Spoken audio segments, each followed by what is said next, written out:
Bonjour Raos. Bonjour Anne-Constance Ongana. Merci d'avoir accepté notre invitation ce matin, Raos.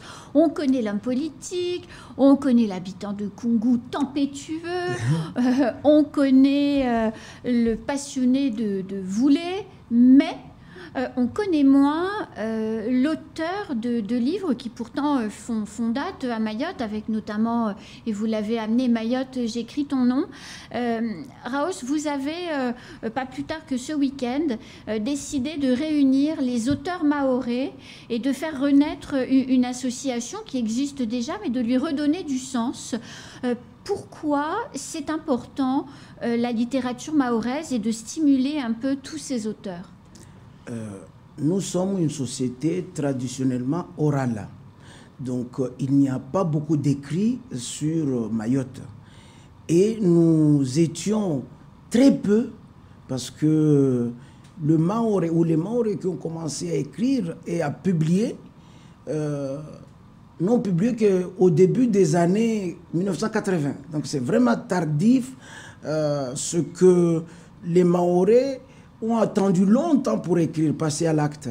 D'abord parce qu'il y a des difficultés quant à l'édition. Pour publier, ça coûte cher. Il faut avoir les moyens pour se faire publier quand on n'est pas connu et quand on est perdu.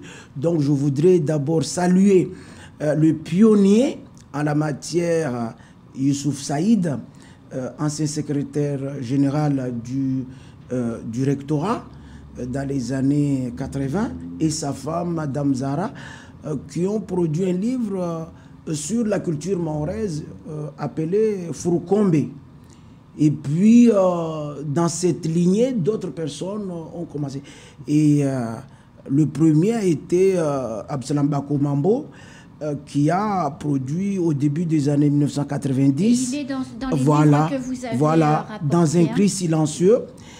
Et très joli roman, voilà. Et très belle histoire d'amour entre deux jeunes élèves, livre que j'ai lu. Hein. Voilà, tout à fait. Donc, du coup, il a été seul. Et puis après, il y a eu Nassura Touman, qui a commencé à écrire d'abord sur le théâtre, La fille du polygame, que nous avons pu étudier au collège. Mais les autres, et puis d'autres Mahorais se sont lancés, et moi aussi j'ai emboîté le pas. Alors aujourd'hui, Raos, à Mayotte, il y a à peu près combien d'auteurs d'ouvrages, alors que des ouvrages soient des romans, des pièces de théâtre, comme vous l'avez dit, des recueils de poèmes, parce qu'il y en a aussi, ou bien des livres un petit peu plus politiques, comme Mayotte, j'écris ton nom quelque part. Il y en a combien aujourd'hui? Donc, sur le territoire de Mayotte et en métropole, nous sommes grosso modo une quarantaine de Mahorais à écrire. Et même récemment, j'ai obtenu des ouvrages qui nous viennent de la métropole, de notre ami Askandari, donc, et qui traitent sur la religion musulmane. Donc, c'est bien que les Mahorais se saisissent de tous les domaines pour produire une littérature qui enrichit la France, parce que nous avons choisi de nous arrimer à la France. La France, c'est une culture d'écriture et de lecture. Oui. Donc maintenant que nous, les Mahorais, avons choisi la France et l'Europe, l'Occident, nous devons de nous engager sur la littérature, et c'est dans ce sens-là que nous avons créé l'association des écrivains de Mayotte, afin de nous rencontrer, d'échanger, de réfléchir sur tous les sujets de la société. Quelles sont les difficultés aujourd'hui pour un auteur mahorais à Mayotte pour produire de la littérature?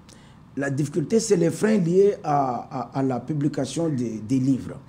Et là, j'appelle de mes voeux d'abord au département, parce que dans tous les territoires du monde, ce sont les institutions qui ont été, dans un premier temps, initiateurs, fer de lance dans le développement de la littérature.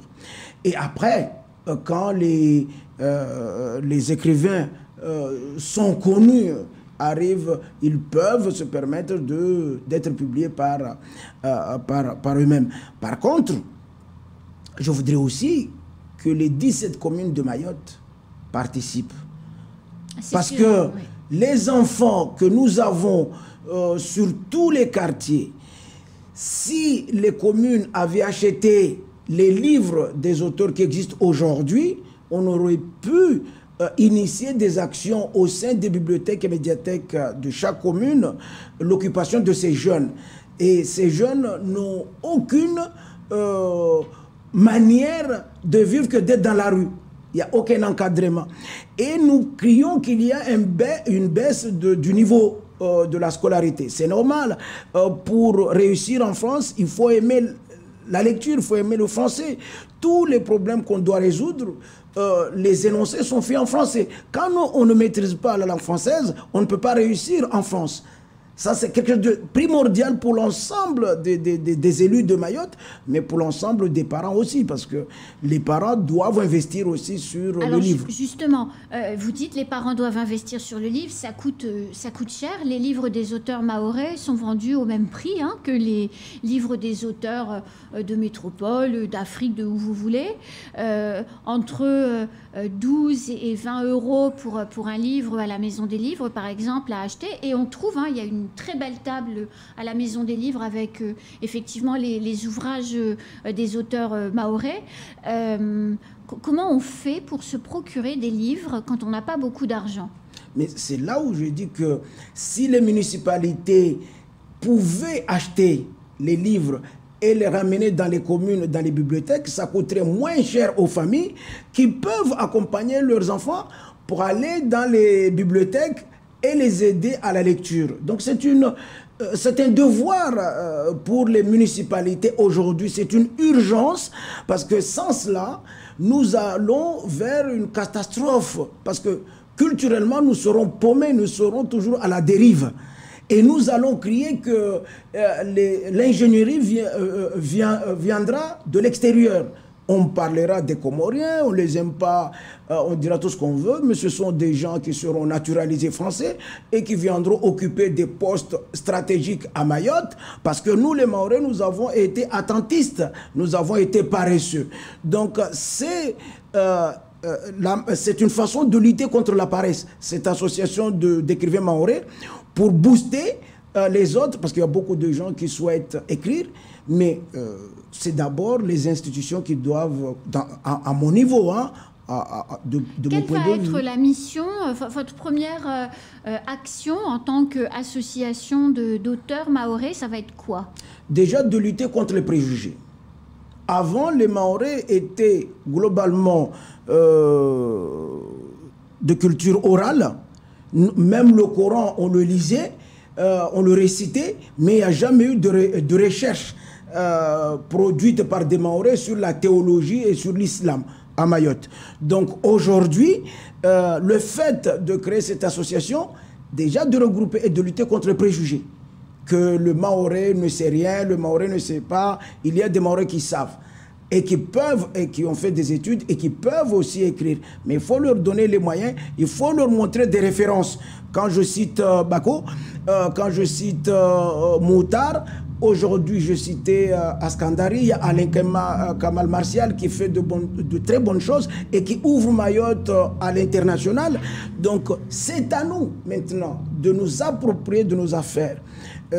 En off, vous disiez que vous avez beaucoup appris sur Mayotte, j'écris ton nom. Oui. Beaucoup nous disaient sur l'histoire de Mayotte, la culture de Mayotte. Ce que j'ai trouvé vraiment très intéressant, moi ça fait 15 ans que je vis à Mayotte, ce que j'ai trouvé très intéressant à la lecture de ce livre que j'ai lu l'année dernière, pour être tout à fait honnête, c'est qu'il y a plein de choses que j'observais dans la société mahoraise que je ne comprenais pas forcément, et pour lequel, en lisant cet ouvrage, j'ai compris en fait beaucoup mieux pourquoi et comment les choses s'organisaient. C'est vraiment très intéressant. Mais tout à fait. Et récemment, il y a un jeune du Nord qui a produit un roman sur l'émigration comorienne. Il y a 2 ouvrages. Voilà, donc vous qui se suivent. Voilà. J'ai commencé à lire le numéro 2 avant de lire le numéro 1. Mais bon. Donc, à cause des problèmes d'édition. Oui, donc, exactement, tout à fait. Donc, quand on voit que ces sujets sont traités par des intellectuels, par des gens qui pensent et qui n'ont aucune gêne de dire la vérité, parce que c'est important dans une société d'avoir des écrivains, oui. des gens qui pensent la société, qui proposent des choses. Et cette association des écrivains de Mayotte, notre action, c'est d'abord de nous rencontrer. Dimanche, c'était une initiative heureuse. Nous n'étions pas tous, mais il faut commencer par quelque chose. La brochette la brochette, voilà. La brochette donc, des écrivains qui étaient là était quand même de haut niveau. C'était quelque chose de très bénéfique pour les autres. Donc, ça, la preuve, vous m'avez invité ici. On voit un aspect de Raos. Un autre, et on découvre voilà, autre chose. Autre chose. Alors, il y a dans la zone de l'océan Indien une diversité dans la littérature qui est importante. Je rappelle, pas cette année, mais l'année dernière, c'est un auteur tanzanien qui a eu le prix Nobel de littérature, Abdul Razak Gurnah, ce qui montre qu'effectivement, il y a de la qualité aussi dans les écrits. Est-ce que aussi le rôle de votre association va être d'inscrire la littérature mahoraise dans son environnement? Il y a beaucoup d'auteurs comoriens, beaucoup d'auteurs tanzaniens. Tout à fait, parce que d'ailleurs, nous avons une association, l'association Elle, donc cette association, la présidente, elle nous vient du Mozambique. Je suis vice-président de cette association, mais c'est une association à volonté internationale. Donc, on ne peut pas s'enfermer à l'intérieur de notre lagon. Nous devons nous ouvrir et Mayotte doit jouer son rôle. L'espace, le phare français européen du canal du Mozambique, c'est une chance pour Mayotte. Donc c'est à nous les Mahorais de nous motiver et de démontrer que nous avons épousé la culture française européenne. Donc on ne va pas nous obliger à coups de bâton. C'est un vouloir. L'écriture, je la pratiquais depuis le collège. J'étais responsable du journal du collège et du lycée. Donc, l'écho du Mamba. Donc, voyez-vous, donc j'ai incité à beaucoup de Mahorais qui avaient des manuscrits à passer à l'acte et à publier. Et on voit, il y a un foisonnement d'écrivains qui se mobilisent à Mayotte. Et je voulais aussi rappeler et faire un petit coucou à l'une des dernières personnes qui nous a rejoint, Naïma Abdullah Diallo, qui vient de publier son roman. C'est une romancière. Nous avons un premier romancier, nous avons une romancière qui vient de publier un livre, je n'ai pas encore lu, parce que il vient de sortir, dont le titre est « Comment je suis devenu prof ». Donc j'aimerais bien voir qu'est-ce qui l'a motivé pour devenir prof. Bon, moi je suis arrivé prof par accident, donc... mais comme j'aime l'histoire, j'aime bien rester. En tant qu'auteur, quelle est votre prochaine publication? J'ai aussi, après un livre d'histoire sur la présence française à Mayotte et la France. Voyez-vous, j'ai écrit donc cet essai Mayotte, j'écris ton nom pour que ceux qui viennent de l'extérieur sachent qu'est-ce que c'est Mayotte, la société mahoraise, qui n'est pas une société anjouanaise, ni grand-comorienne, ni moélienne. Il y a une société mahoraise, il y a une culture mahoraise, et parmi cette culture, les aspects de la culture mahoraise, c'est le voulé et le banga. Le banga traditionnel, pas les torchis qu'on voit aujourd'hui. En tôle, c'est pas ça. Le banga mahorais. Et j'ai écrit aussi un livre sur le bilan de l'action politique au département. L'ouverture régionale de Mayotte est une nécessité économique. On le voit aujourd'hui avec le déplacement du président congénérial à Madagascar. Donc, c'est très important de nous ouvrir vers les autres. Et à la fin, après tous mes voyages à la Cité des Fleurs, donc vous voyez, la Cité des Fleurs, le bonheur simple. Donc, le bonheur simple, c'est aussi le titre d'un roman qui va sortir. Donc, vous écrivez un roman? J'écris un roman. Ah, moi, j'ai hâte de lire le roman parce que le bonheur je vous invite vraiment... Donnez-le-moi. Je vous invite vraiment à lire Mayotte, j'écris ton nom, parce que vous voyez, il est épais, vous pourriez vous dire, oh là là, ce barbant, comment on va faire? Mais écoutez, c'est des petits chapitres qui se lisent de manière autonome. Vous pouvez lire le 10e chapitre avant de lire le 2e. Chacun est thématique, et c'est vraiment c'est simple à lire, et surtout, ça renseigne vraiment, ça aide à comprendre le fonctionnement de la société. C'est vraiment très intéressant. Moi, j'ai adoré le chapitre, en réalité, sur la population, enfin, comment Mayotte a été peuplée. Il y a des centaines et des centaines et des centaines d'années. C'est très intéressant. Écoutez, moi j'ai aimé Derrière le masque de l'islam. Donc, oui, moi, parce que j'ai moins compris, en fait. Bon, derrière le masque de l'islam, c'est normal, je suis pas si on était dans un pays donc, où il y a des fanatiques, je serais déjà victime d'un fatwa. Parce que déjà, par le titre, on voit qu'il y a un islam gauchi à Mayotte. Et ceux de nos amis qui sont en métropole doivent comprendre que l'islam de Mayotte, c'est un islam qui s'adapte à toutes les cultures du monde.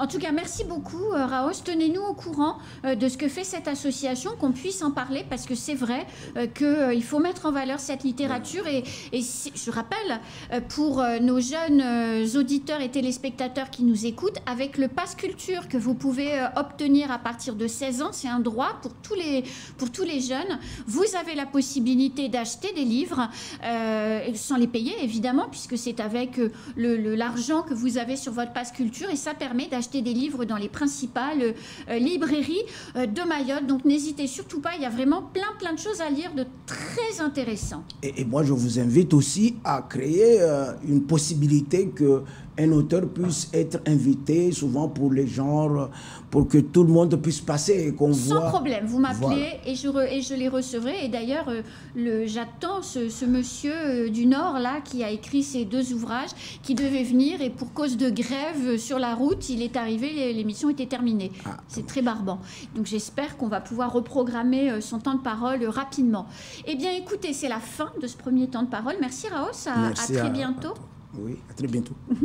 Tout de suite à la suite de nos programmes.